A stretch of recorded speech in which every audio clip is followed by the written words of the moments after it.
मेरी गाइडेंस सुन लो, उसको मान लेना।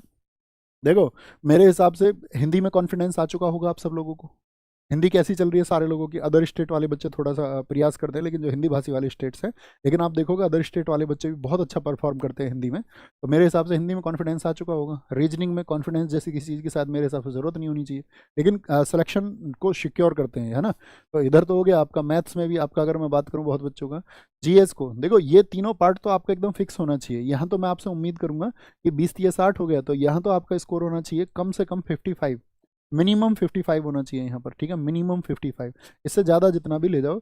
बाकी जीएस को हमेशा, क्योंकि अब जैसे जैसे बच्चों का एग्जाम आएगा ना, तो बहुत सारे मतलब खुद को जो है ना जितना अच्छा कर सकते हैं उससे ज़्यादा परेशान होंगे कि मैं क्या करूँ। देखो, जीएस के लिए इतना याद रख लेना, मान के चलो जीएस टफ आ गई, जैसे मैं आपको शुरुआत में भी बताता था कि जीएस अगर टफ आ गई और ऐसा आ गया कि 10 क्वेश्चन ही आप कर पा रहे हो, मान के चलो ऐसी एक कंडीशन हो जाए, तो वो 10 क्वेश्चन सभी के लिए होंगे या सिर्फ आपके लिए होंगे, मुझे ये बताएं। तो आप कहोगे भैया जो टफ होगा तो सबके लिए होगा, ठीक है, टफ होगा तो सबके लिए होगा। जैसे इस बार मेंस है, सीजीएल मेंस हुआ, तो सीजीएल मेंस में इस बार क्या है, आपका 8-10 क्वेश्चन ही ऐसे हैं जिसको बहुत प्रयासों से बच्चा कर पा रहा है, तो वो सबके लिए एप्लीकेबल है, सबके लिए टफ है ना। तो उससे घबराना नहीं है, ये एग्जाम में चीज़ें बहुत परेशान करेंगी।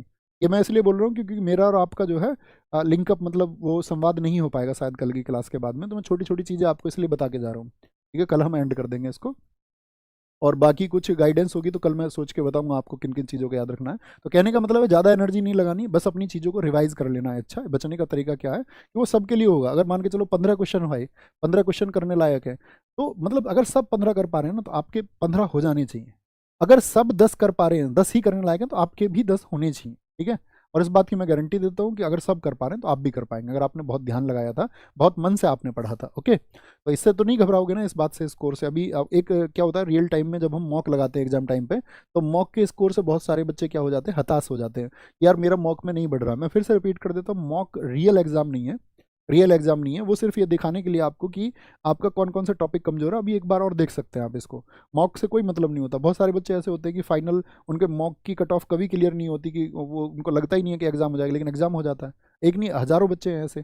ऐसे बहुत सारे बच्चे हैं, मॉक रेगुलर कंटिन्यू होता है लेकिन फाइनल नहीं हो पाता। तो मॉक मतलब वो फाइनल एग्जाम नहीं है, है ना। तो मॉक से नहीं डरना है, ठीक है?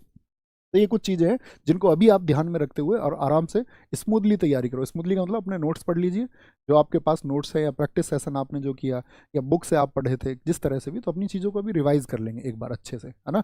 बाकी तो मैंने आपको बताया, जो दोस्त उसके नायक के बारे में क्वेश्चन करते हैं, तो जो नायक सीरीज है उसके कितने से क्वेश्चन बताना जरा। मैंने गाइड करने को कहा था आपसे कि नायक से इतना इतना कर लेना, कितने नंबर से कितने क्वेश्चन, लास्ट टाइम वाले बच्चे। सागर में सागर होंगी अभी, सागर में सागर होंगी दोस्त, कोई दिक्कत नहीं है, होंगी अभी। वो एग्जाम से पहले लास्ट रिवीजन होगा, लेकिन उससे पहले आपको अपना रिवीजन कर लेना है।